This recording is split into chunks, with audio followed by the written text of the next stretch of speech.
Easter is an opportunity to reflect on the final days of Jesus' journey to the cross, where he died for our sin to secure salvation.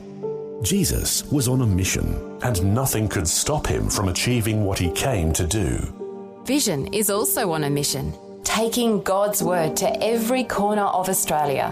But we can't do that alone. Together, we can stand for the gospel and go the extra mile for God's kingdom through regular prayer and giving.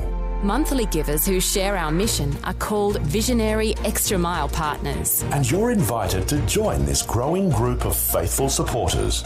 The amount of your tax-deductible monthly gift is completely up to you, but it will contribute to Vision's mission being achieved. Click the banner in the Vision app or go to vision.org.au/extra mile to become a Visionary Extra Mile partner. It only takes a few minutes, but will have an eternal impact.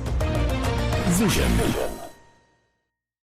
A biblical perspective on life, culture and current events. This is 2020 on Vision. Two special guests joining us this hour. Eric Abetz for the Liberal Party, former Senator and Federal Cabinet Minister, looking to put his mark on his home state. Served our political career spanning 28 years in Canberra and now putting his foot forward for election tomorrow as those electors in the seat of Franklin go to the polls. Another special guest joining us too, Jack Sonneman, the founder of the Australian Federation for the Family. Jack founded the Federation for the Family over 40 years ago. Special welcome to you, Jack. Thank you, Neil. It's great to be here as always. And to Eric Abetz, a special welcome to you. Good to be on the program, and thanks for coming to Tasmania. Well, it is our absolute privilege to be here, and it's such a beautiful state. And Hobart, you could say, small city, big town, a wonderful feel to it. Just the setting is magnificent. And you've been a wonderful exponent of Tasmania all these years, your home state. You've served Tasmania federally, putting your foot forward for a state position tomorrow. Give us a little bit of an insight here, Eric Abetz. You're not an extinguished force. You're back and fighting fit. Yeah, look, I've been delighted with the support out in the community generally for my candidacy. I've been going around knocking on doors, wobbleboarding on the side of the road, doing interviews such as this and trying to garner as much support as I can. I've been running on the basis of my experience and I think also providing some stability and certainty. And the feedback I've interestingly been getting is you don't always have to agree with Eric, but you know where he stands, and there is I don't like saying that about myself, but a sense of respect about the way I've conducted myself and public debate, even if you disagree with me. So Menzies used to have a line that no matter what, 1/3 will love you. No matter what, 1/3 will hate you. The trick is, can you get the middle 1/3 to actually respect and understand that you're in it to serve? And at the end of the day, Neil, that's what's motivated me. I've had a heart for service before I entered politics. I helped establish a women's shelter, then a youth shelter, all on a voluntary basis with other business people.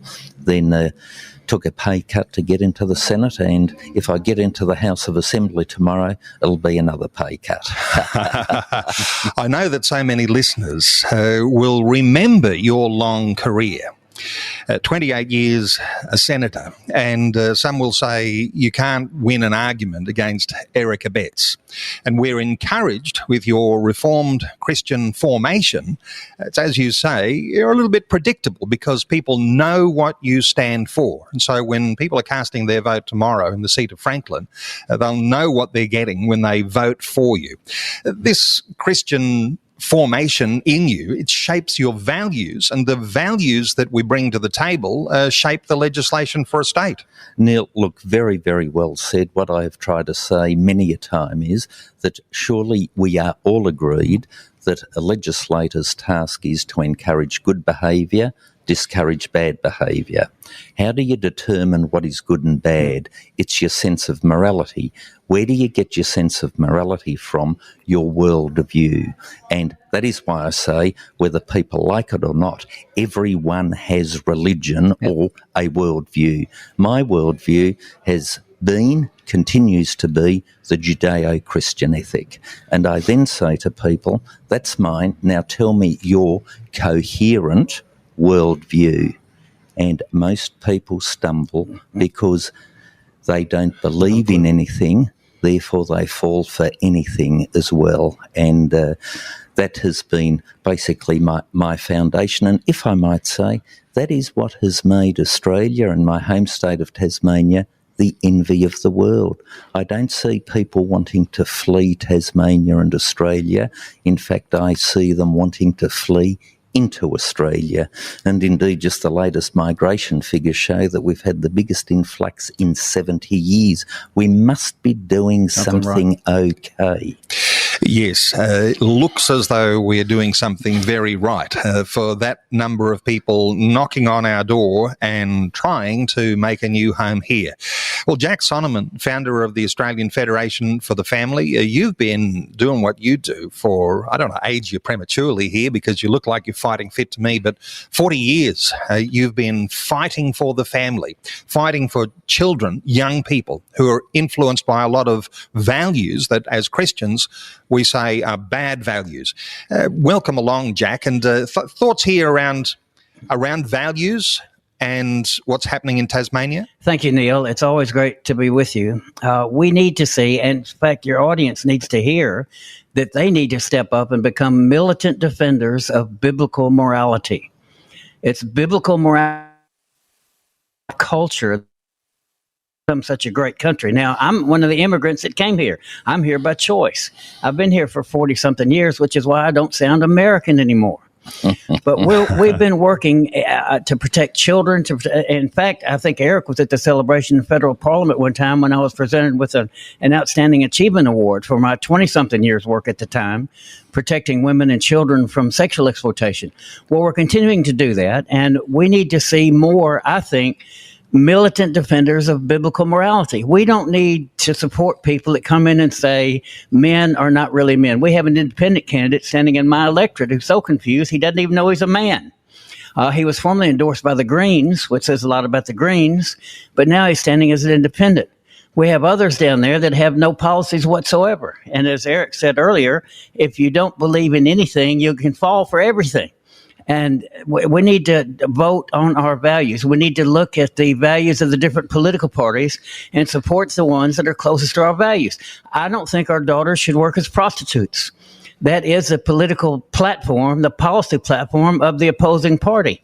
I have worked with Senator Abetz, and I've worked with others from his party quite successfully around the nation for many years, seeing laws to better protect women and children from sexual immorality. And I'll continue to plant what I consider to be God's standard in this area. You know, Neil, God is not too concerned about what we want. He's more concerned about what his word says. And as long as our wants line up with his word, we get what we pray for. We can pray outside of what God's word says, we'll never get it. But when we stand with him in his word, we'll always get it. Eric Abetz, as Jack Sonneman is describing some of those colourful characters who are standing for election in tomorrow's Tasmanian state election, some of those colourful characters are in your group and in the electorate of Franklin. You know, have you been mixing with those opponents? Have you been rubbing shoulders with them? Have you been talking to them? Are they standoffish? Oh, that's Eric Abetz. We'll just give him a bit of a wide berth. What's been happening? There have been forums around the electorate, and I'm more than willing to go to those forums. And yes, they've presented, and we put our differing points of view across. And for some candidates, like Martine Delaney, she accused me of being a liar the other night at a forum when I mentioned that Tavistock in the United Kingdom had been closed down and that Scandinavian countries were now stopping puberty blocking of young people. And unfortunately, Neil, what I said was the truth, objective truth, patient.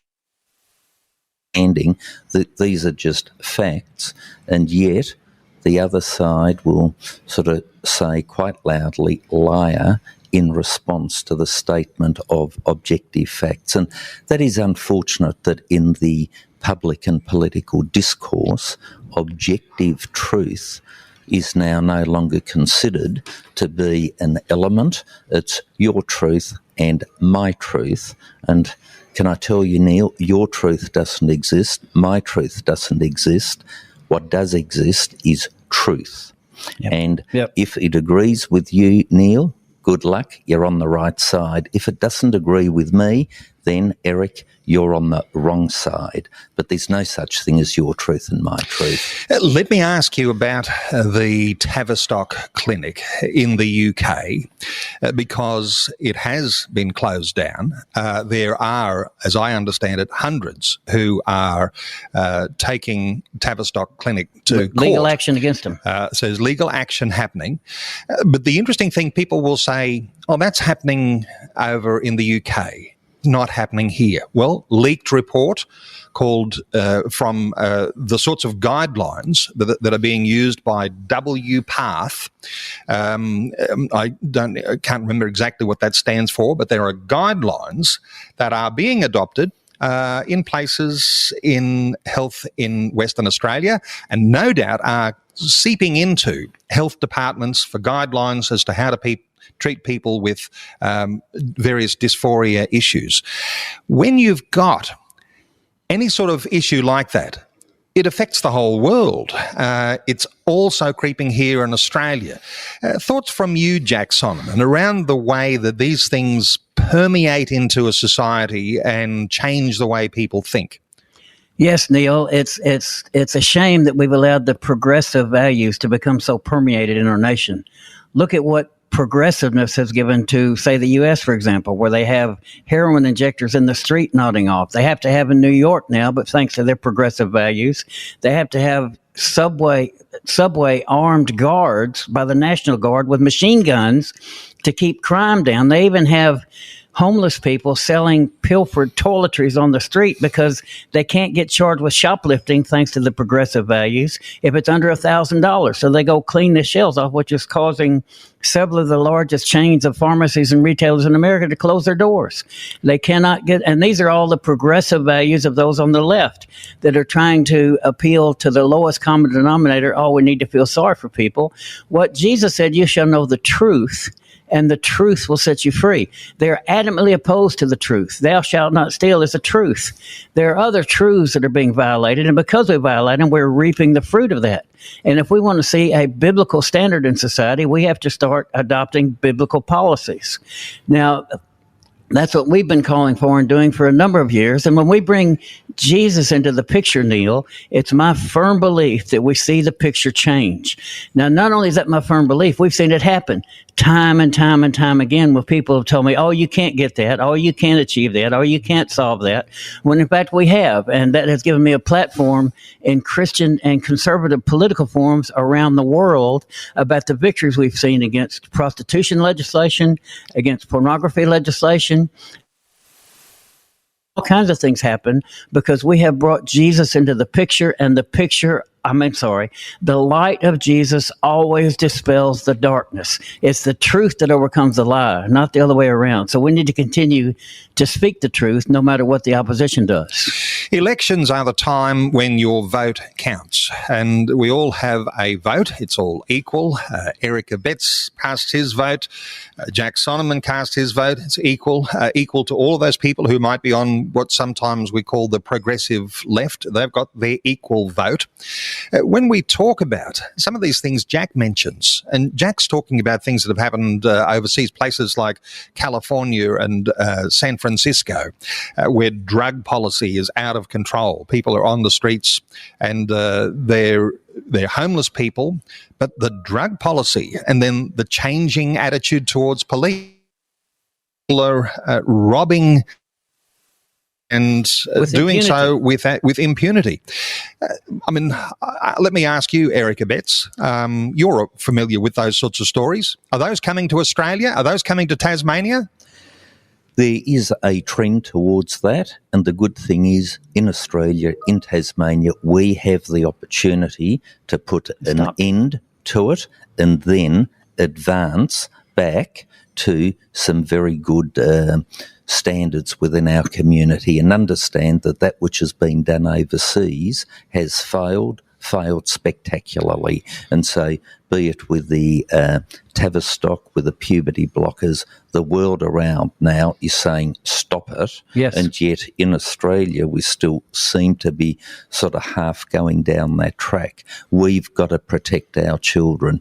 My own view is that once you're 18 years old, you're entitled to make decisions for yourself, good and freedom is about that you can make mistakes. We don't live in any state, but my goodness, does government have a role in protecting our young people whilst they're minors to ensure that their lives are not wrecked by decisions being made by adults that might ruin those children's lives forever.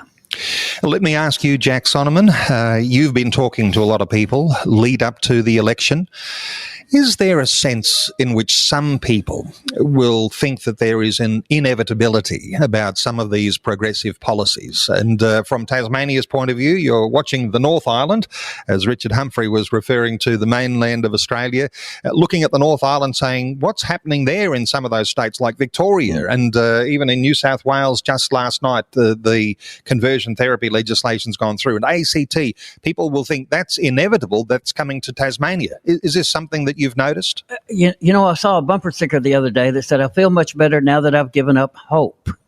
We don't need to give up hope. We're the people of hope. We need to bring positivity into the situation, and we can look and see what other states are doing and say, wait a minute, we do not want our daughters working as prostitutes. We don't think that's a good thing. We do not want our little boys taught that they really may be girls. That's not a good thing. We don't want things like that in Tasmania, in my opinion. And I have talked to people who do look upon the other side as saying, well, they're just too big and too powerful. That's why we can't out-lobby them. We can't outspend them. We can't out-media present them. They've got professionals in these areas that we'll never have. But what we can do is bring our values, bring Jesus into the picture. We bring Jesus into the picture, and the picture changes. It's as simple as that. But it's up to us. It's up to the people of God who know their God to be strong and do exploits and to see God's kingdom established on earth as it is in heaven, not as it is in Norway.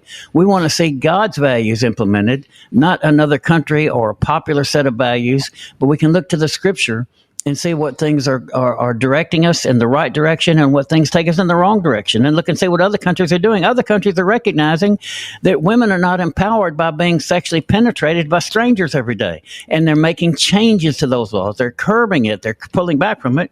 And here, like in Queensland the other day, the Labor Party up there wants to promote it and wants to treat it as, quote, any other business, end quote. And we need to stop all that. It is not any other business. It's the degradation of our women. Eric Abetz, when people cast their vote, sometimes one side looks angelic, another side looks demonic. Let's just assume here that there are demons on every side. Let's talk about what sort of a difference you think you might make if you are elected to the Tasmanian Parliament tomorrow in the seat of Franklin, because some will say, well, the Liberal Party's doing this, that or the other. What difference is it going to make that an Eric Abetz is going to be amongst the crowd? First of all, Neil, let me say that unfortunately as humans, we are never given a choice between perfection and imperfection. It is regrettably levels of imperfection. And when I reflect on my own life and my own standards, I realise that there are substantial imperfections in my life. So I would not want any listener to think that one side is angelic, the other is demonic. There are various shades of grey in between. I would like to think that the Liberal Party and myself provide a lighter shade of grey than some of the others. But look, for myself, and I've been heartened by this going around the community, that the feedback I've been getting is that I will provide a bit more grist to the mill from a more conservative point of view, that the mainstream values, like if we go to The Voice, for example, the referendum there, I think I was the first one in Tasmania out of the blocks to say The Voice should be opposed. And without going into the history of that and what happened behind the scenes, suffice to say, Tasmanians overwhelmingly voted no, 60-40. And so with some of these issues, what you need is somebody that's a little bit crazy brave, who's willing to say, this is just wrong in principle, it's got to be opposed, and then get the momentum going. And when people look at things and see that, oh, there's an advocate here that says no, and might I add, Jacinta Price, wasn't she a godsend in this debate? Because unfortunately, and this is one of the difficulties of identity politics, which I would like to rail against, should I be given a soapbox in the state parliament on Saturday, identity politics is just so divisive and corrosive, because what we saw with the Voice debate was you had an Indigenous lady, Teela Reid, Marxist, Jacinta Price, Conservative. Guess what? The Indigenous community aren't all cookie-cutter replicas of each other. There are actually differing voices. Same in the same-sex marriage debate. I was astounded how many people, same-sex attracted, came up to me and said, we understand where you're coming from and we don't think marriage is for us. That's an issue now that's been done and dusted, but what we need are more men and women willing to hold the public microphone, be in the public square and argue and advocate for and promote values. And one thing, if I might quickly say, Neil, the Liberal Party's document, 17 Principles of We Believe, written by Sir Robert Menzies, and it finishes off in number 17, paragraph 17, with a blessing of divine providence. And what a lot of Liberals don't know these days is that the great founder of our party, the longest-serving Prime Minister of Australia, when he was at university, he wasn't president of a political grouping, he was president of the Christian grouping at Melbourne University, and that peppered everything he did. And when you read his Forgotten People speeches, etc., there are all these biblical analogies scattered through them, and you know that he, as a son of a Presbyterian minister, was deeply imbibed in those sort of values, which were the foundation values of the Liberal Party, and I hope I can give expression to those founding values that have withstood the test of time. And anyone who remembers your history, Eric Abetz, will know that you won't just sit quietly, but you will take every opportunity to speak up. And we know that oftentimes, even though you attract a lot of opposition as well, sometimes that opposition that you attract just enlarges the message that you bring. Let me ask you about the stability of government, because there's been a couple of defections to the crossbench of recent times. There is a minority government as it is today. Will it be that tomorrow? Jack Sonneman, what have you been hearing around the state? Thoughts around, the necessity for a stable government for going forward? Neil, we desperately here in Tasmania need a stable government, something people can look to and see what their policies are and see what their stand is on the issues. And we don't have that now, and we need to see the government. Now, I have worked for a number of years on moral issues, and I have never had an open door from the opposition parties. I've had an open door from the Liberal Party. The men and women in the Liberal Party have given me a platform, have adopted some of our recommendations and measures legislatively on a statewide basis as well as nationwide basis. So I would like to see here in Tasmania a stable, solid, Liberal majority government. I cannot in good faith cast my vote for something that would give us more instability. We need to see a stable future, especially for our children's sake. They need to see a more solid, I think, Christian-based, values-based community that they can be raised in so they can feel more secure in their society. Going to take a quick break here. Our two special guests on this special broadcast day, the preview to the Tasmanian state election. Eric Abetz is with us. He's standing for a Liberal Party seat in the seat of Franklin, former senator, 28 years, a career in Canberra. Now he's putting his hand up for election for a state seat in Tasmania. Jack Sonneman is also our guest, Australian Federation for the Family founder. He founded that about 40 years ago. Always a great advocate for children, for young people, for those generations, and for those biblically founded moral values. We're back with more in just a few moments. On the next Lamplighter Theatre. We'll have armed men lined up on both sides of the temple. When I give the signal, revolt begins. We'll bring these Roman pigs to their knees. Our time has come! Jesus! Behind you! Defend yourself! I'll take down your shebang! Don't miss the next Lamplighter Theatre. Every weekend on Vision. To see when it airs in your time zone, click Listen at vision.org.au. In many restricted nations, it's dangerous for pastors and evangelists to share the gospel. Through station sponsor Voice of the Martyrs, you can financially support frontline workers and release them to win more souls for Christ. Your sponsorship will also help provide the tools they need, such as training, evangelism resources, and transportation. To find out how you can partner with Voice of the Martyrs to grow God's kingdom, please visit vom.com.au. A biblical perspective on life, culture, and current events. This is 2020 on Vision.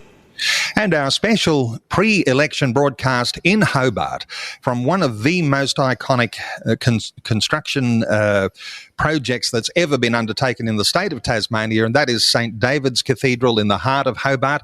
And just before I continue our conversation with Eric Abetz and with Jack Sonneman, a special guest has just walked through the door. And so for some listeners, you'll know that Vision is on the air, 104.3 FM, and Vision has been as a newcomer to the airwaves in some sense in Hobart. But Peter Krause, who is the CEO of Ultra, the Christian station that's been here working in amongst the people of Hobart now for many years.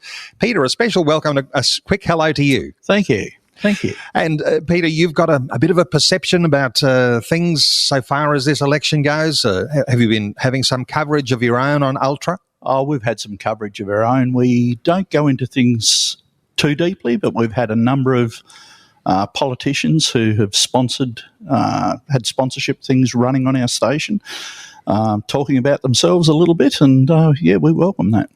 And, you know, for listeners, real friendship between Ultra FM and Vision FM, both on the air here in Hobart. Let me come back to our two main guests. Thank you so much, Peter. Eric Abetz is with us, so is Jack Sonneman, and limited time now on our conversation. Earlier, we were talking about the stadium, and the stadium that's proposed, the Macquarie Stadium, $1 billion price tag put on that, and who knows what that might blow out to, because in Queensland, I know that the Queensland government has looked at a huge cost blowout for talk about stadiums for the Olympic Games. This has been a Liberal Party initiative, Eric Abetz. The Labor Party is saying, wait a minute, we love the team, the Tassie Devils, but we're not sure we can afford a stadium right now. What are your thoughts on the stadium?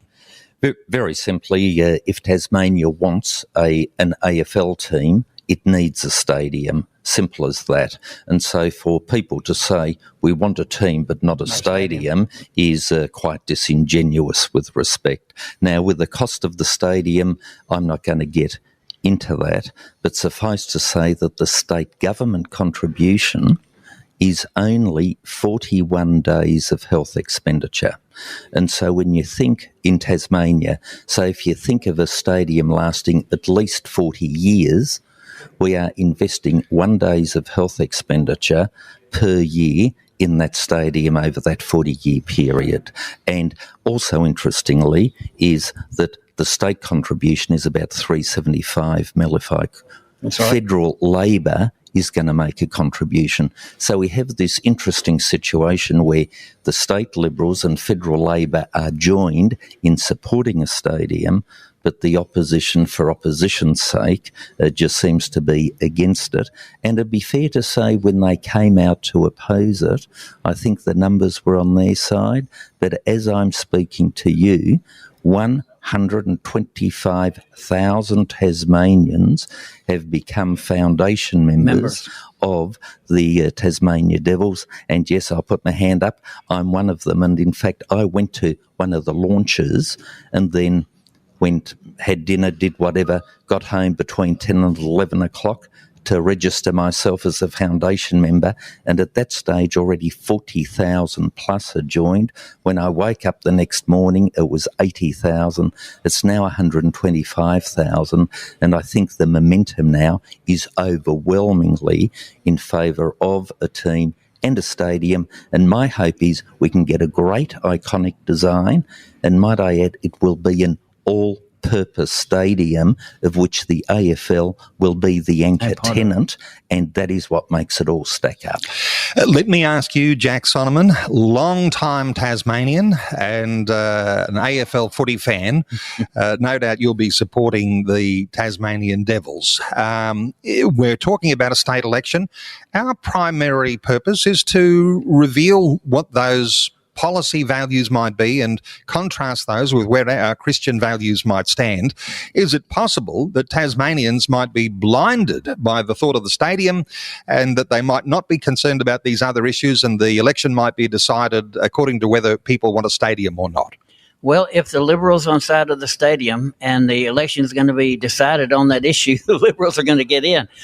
It's a popular idea, and when you put it in perspective, as Eric has just done, you can see it's a minimal cost. Not only that, the state government, the Liberals have already said we're capping what we're putting in. We're putting a cap on it right here. We're not going to spend more. So it's a cost blowout. Somebody else will have to cover it. There's plenty of money in the sports teams to come in and help to pay it off. So we'll see it happen, I think. But as Vision Christian Radio is a biblical perspective on life, we need to look at these issues from a biblical perspective. And the stadium, it will be good. Look, the state here is growing by leaps and bounds. More and more people are coming in. Look at all the rubbish that was said about the Opera House when it built. And now it's the most famous building in the world. It's the most photographed in the world. And sure, there's cost involved. But as Eric has pointed out, when you put it in perspective with the overall picture, it's minimal. And I think if it's going to support Tasmania, my wife wrote the Aurora Chasers Handbook, which is bringing tourists down here. They're all seeking and looking after the Aurora. It's in the third print run now. It's going so popular. And so we need to look at things that enhance the reputation and the status of Tasmania as a worldwide destination, as a national destination, which I think the stadium will do. You know what? You've got the Southern Lights, the Aurora Australis. There are some wonderful things about Tasmania. First thing Robbo and I did when we got off the plane yesterday when we arrived in Hobart is we made our way towards a pie shop and we bought a scallop pie. Very Tasmanian. There are some beautiful things about Tasmania, some iconic images of Tasmania. The future of Tasmania is going to depend on some level of stability and a place where you can take a holiday and you can bring the family and you can have a fabulous time. Eric Abetz, stability in government, keeping Tasmania to be a safe place for people to raise a family. Amen. This, no doubt, is where people are looking to cast their vote, even in an election. Stability is something that people always seek, be it in their financial income, in societal arrangements, etc. So stability is key. And one thing we have in Tasmania is a lifestyle which is literally the envy of the world. And so as we grow our population, our task is to maintain that livability within Tasmania and that we keep our appropriate wilderness areas, that we keep our oceans clean, all those sorts of things, because if you believe God created everything, we have to be good stewards. But I don't think God called us to be preservationists, so we can harvest a tree to build a house.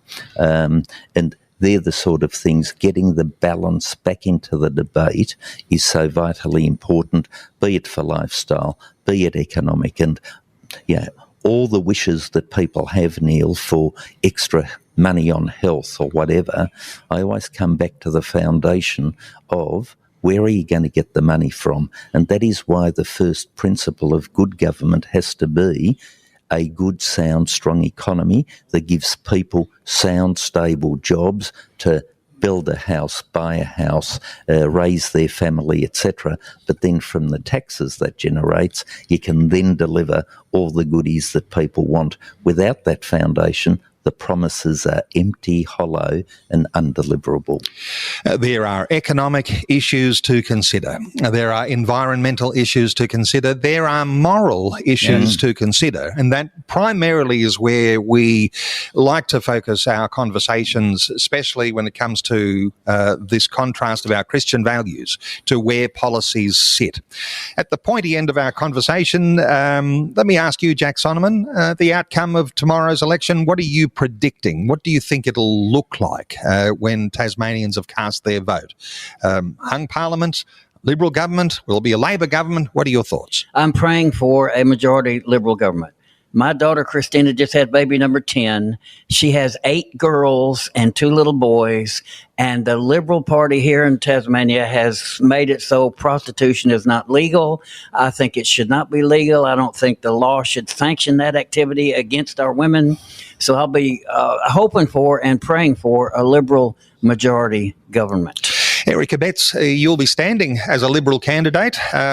You're going to say you're expecting the Liberal Party to have a majority government tomorrow.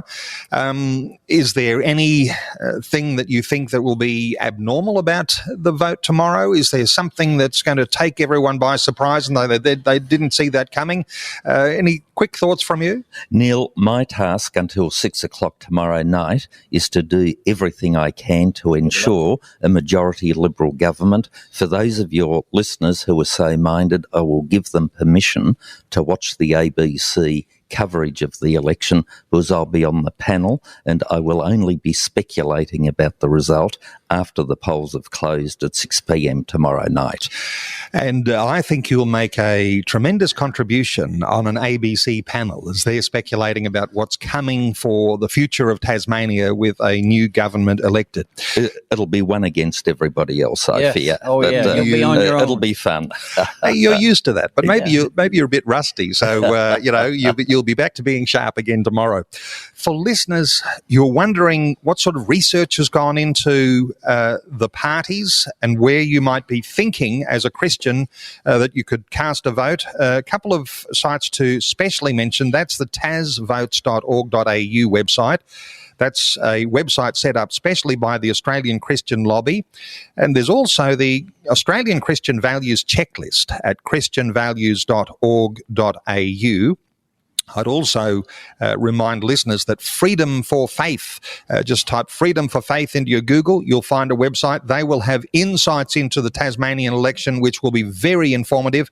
And there's also some detail at the familyvoice.org.au website as well. To our special guests who have been part of our broadcast, to Eric Abetz, thank you so much, Eric, for taking some time to share your thoughts with our listeners today. A pleasure, and thanks for having me. And to Jack Sonneman, the founder of the Australian Federation for the Family, thank you so much for taking some time to share your thoughts and your heart with us on 2020. Thank you, Neil. It is always good to be with you. I need to see more of. Thanks for taking time to listen to this audio on demand from Vision Christian Media. To find out more about us, go to vision.org.au.